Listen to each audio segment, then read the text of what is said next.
Hello. Hi there. What's your name? My name is Sushmitha. Hello, Sushmitha. And where did you grow up and where do you live now? I grew up in Chennai in India and I now live in Durban in South Africa. Beautiful. And what's been the main spiritual or contemplative practice of your life? I think there's elements of Ashtanga Vinyasa Yoga and Vedanta philosophy, but these two things are like two wings of a bird, and the bhakti aspects, the chanting and really getting to know the softer side of these spiritual practices sprinkled in between these two solid, steady things of Ashtanga and Vedanta. And you said you grew up in, did you say Chennai? Yes. So when were you first influenced by something called yoga? Can you talk about that? I remember I was 8 years old and my father had taken us to this class right after I came out. It was just a regular class, a Saturday class where there is like adults and children and everyone just goes to this class. And I came out and I remember looking at my brother and going, do you know what I could do? I could do a drop back before even trying. And I was like, I just discovered that I have this superpower. I can rotate my shoulders 360 degrees. And he just looked at me funny. But then that kind of planted a seed, because then I would get these actual like physical copies of Krishnamacharya Yoga Mandiram's newsletters, and my father had somehow subscribed to it, and the seed was there very early, but because of the way it was taught, I didn't necessarily take like a liking to it. It was seen as something that aunties did in their 40s for lower back pain. So it wasn't the cool thing to do, and once you grow up, you realize, I only want to do things that are cool. I only want to do things that are, look good in some way. So I kind of abandoned it after those initial glimpses in school and very, very early on, until I went to this youth camp. I was 14 years old. It was just, summer vacation, and I show up there and it's like this ashram with all these people who were actually living a philosophy. They were living a way of life that made them look actually happy. And for me, that was new, because everyone that I wanted to become, like all these people in tech and with big jobs, they didn't seem happy. And for the first time, I found a space where people were living in a way that was like giving them true fulfillment, giving them true happiness.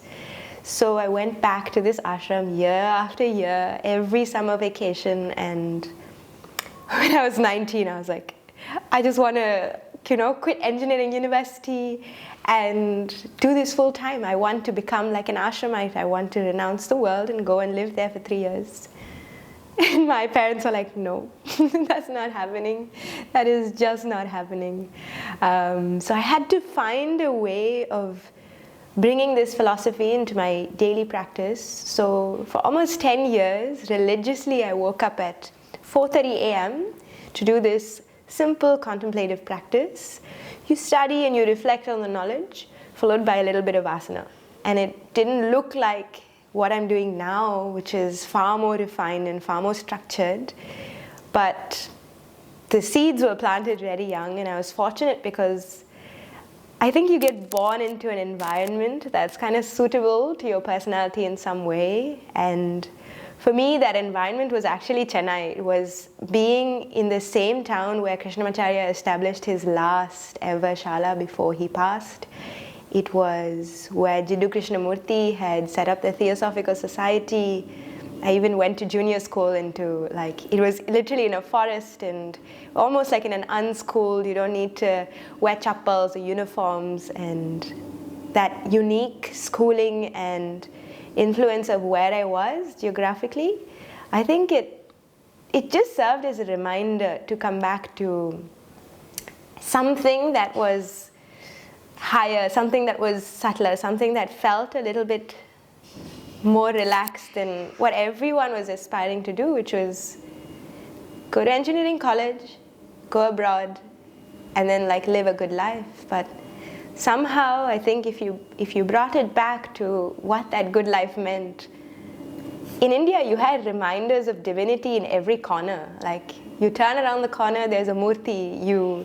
You're 9 years old and you either get Bharatanatyam or Carnatic music. So there's so many elements of spiritual practice, I think, woven into a lifestyle of an Indian child. But I rejected it so strongly that I didn't want anything to do with it until, this full cycle of rediscovering it in a way that felt useful to me. Thank you for sharing that. There's a lot there. When you discovered the ashram, can you remind me what age you were? I was 14. 14. Early impressions. So. And it was 8 when you kind of had that initial kind of, and you said your dad had magazines from Krishnamacharya. Yeah. So what was the relationship to yoga with your parents? Why was your dad receiving Krishnamacharya pamphlets and newsletters? I think I was born into a Brahmin family, which is, for those of you who don't know, very traditional, very religious. We even had a temple that we looked after, and it was very Hinduism done in a straightforward way to get you to being a pious, good person. But my parents, especially my father, has been a huge influence on my life because of just how much freedom and how much perspective they were able to give us. And part of that was almost this big mixed bag of influences. So he sent us to ashrams, but he also sent us to zoos. He sent us to so many different things where it gave us this childhood which felt like a holistic sense of, here's a mixed bag of all the different influences you can have. Now go and find what you want to do with this. So it didn't look like spirituality in one way, even though they were religious and they had, rightfully so, they had their ways of doing things. I think they didn't limit us in any way to explore spirituality on our own through philosophy, through Vedanta, and even through the yoga practice. So that's amazing to think about, that you had such an open parents who just showed you so much. And I wonder when you got to that ashram, you were like, what's this? Right? What was when you talk about, having that 10 years of your own little spiritual practice at the beginning of the day, what age was that started? Right around when I was in 11th grade, 10th, 11th grade. This was when I started to feel the stresses of being a teenager and being terrible at school. So I needed something that I could actually lose myself in and feel focused with. And I think being diagnosed with ADHD and having that almost labeled on you, it felt like yoga was the one thing that my mind was easily able to slip into. And I mean both the karma, bhakti and jnana yoga, just something where it was easy. So when you had when you think about, and you're saying you had ADHD, having something at the beginning of the day that you can just do that's disciplined and grounding was a really good thing to have. 100%, yeah. I think so many people reach for quicker solutions than just this long-term, slower, but far more profound way of controlling the mind. And ultimately that's what it is, right? When we do postures on the mat, it's just the ability to make our minds available and implement it into a physical action, into the body. So just slowly training myself over time with something that I liked, something that I was kind of good at naturally, helped me become a calmer person just because of this repeated application of the intellect to the body, and over time. When you looked at growing up in Chennai and you talked about Krishnamacharya and Krishnamurti, is that something that you yourself leaned into because you lived there? You went into discovering it yourself, that particular lineage and culture? I think no. I think no, because I actually like avoided it for a long time until like taking time to study and taking time to like understand the why of jumping into it. So it felt like, you know, it was around me, it was always around me, but I just ignored it. Just as much as possible pushed it away for the longest time until I was about like 20, when I was like, this is what I want to do. Full time, this is all I want to do. And then I was like, wait a minute. This environment that's been given to me is fantastic. It's perfect for what I'm trying to do. The fact that I had Sanskrit in school all the way till 10th grade, which most people don't have, is setting me up to be able to like read and chant better and transmit this knowledge in a way that's like, you know, the way that it was passed down. So I'm slowly still rediscovering how privileged I am to have these early influences. So what was when you discovered that when you were 20, I've got this, what was the way that you moved then? Then I dove in. I did a gap year where I was like living on the floor of a classroom and like really just teaching yoga for free. I did that for about 3 years.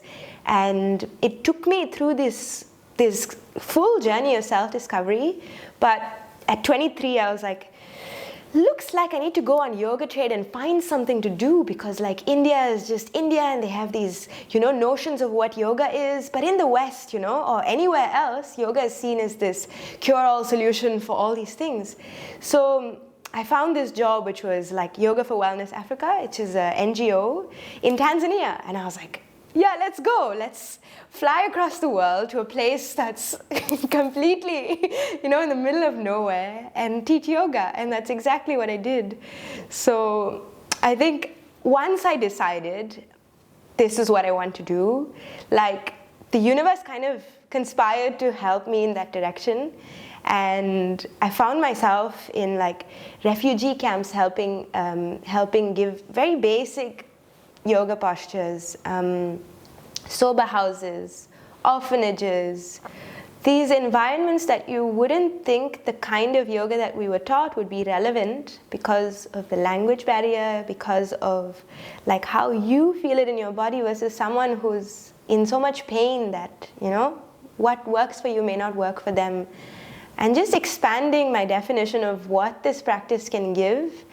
And because, you know, I did that for so long, it gave me this rich experience of different bodies and working with different energies that I was like, I should just do this and do it properly and do it well, because there's not a lot of people who look like me, who grew up where I grew up, and are choosing this as a full-time path. And so here you are. Yeah, and so here I am. There's so much there. How did your parents think about you moving and going to Tanzania? And I've put them through so much at this point.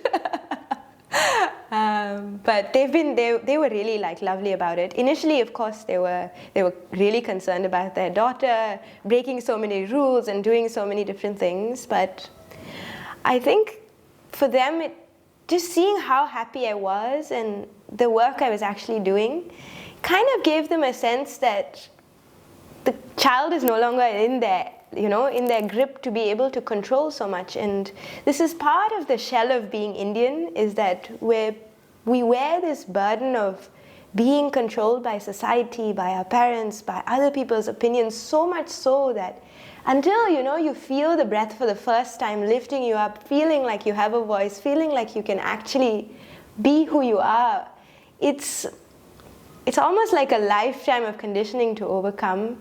And I've just been blessed with good parents that kind of understand that to the best of the ability they can. That's really beautiful. I think from you talking that, it sounds like, you know, yoga has really helped you to discover a voice. Yes.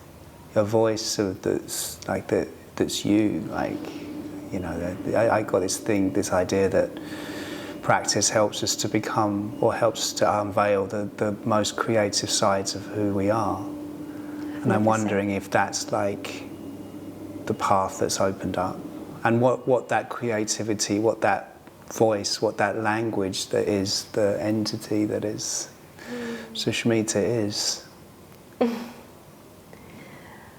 I think our creative potential is stifled so much because we aren't able to get to that point in our nervous system where we feel comfortable to create. And I think that's what yoga kind of helps us with.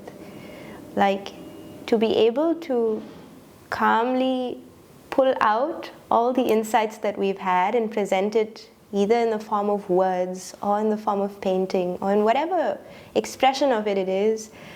I think the yoga kind of helps us clear up all this stuff and truly just like zone in on that thing, that pearl that you discover from really going deep into yourself, like doing the excavation, taking out all the stuff that's not necessary, and then you come back to the surface with this little one pearl. And you can share it or you can keep it to yourself. That's, up to the artist. But just the process of going through something that's structured and helps the mind, it provides like banks for that river of the mind. And so I think whether it's Ashtanga or Vedanta or any of these spiritual practices, for that creative potential in each of us, it just creates like a channel for that self-expression. And without these banks, we'll just be like, just saying things randomly and just doing things randomly without like, this is the pearl I want to share today with mine. Yeah, beautiful. Yeah. Can I just like draw back on something you said about when you were in Africa? You said you worked with refugees and in places like that. What did that teach you? If a mother who's breastfeeding and is still able to like hold her child and be in a yoga class, she has no home, you're strip searched before you can even go teach there, and they're there in protected environments. If they can like commit to a 30-minute yoga practice, what's our excuse? What's our excuse in a world where everything is provided to us? What's our excuse to take 30 minutes out from the day, at least, to go within and say, this is me brushing my teeth for my spirituality every single morning. And I think like being in those environments was scary because I'm young and I felt like this is a lot of responsibility. But the yoga transcends me. It's just something I'm kind of presenting and seeing if something will be of use to them. So, yeah. Beautiful, thank you, Sushmitha. Thank you, Sushi. One last question. Yes. If there was one thing you'd like to share with people about what you've learned over your life of practicing and teaching, what would you like to share? I think you can become flexible as an adult. And I don't just mean this in a broad sense. The word flexibility is also applied to our mental state. And it's this pliability to change. And I think that can happen at any point that you encounter yoga in your life. To the degree that you put in the effort, it will unravel like things for you and completely transform your life. For me, it's done that in ways where I can now be more of myself, be more available to myself. And it's through this tool of flexibility of just being able to like simply hold a stretch and breathe and do something as mundane as that, but internally feel like I'm feeling freer and freer and freer. That contrasting thing of there's a discipline, there's a holding, there's the edge of a stretch, but there's also all this like freedom in the mind and freedom in the breath and openness in the body. Like in that contrast of that point of holding and the point where you actually free yourself, everyone can change their lives if they can just bring that same template into the actions that they do for the rest of the day. That same exact template of like flexibility is just the ability to tap back into that feeling over and over again. And it's never too late. It's really never too late. Thank you so much, Sushi. Thank you so much for your time. Thank you so much.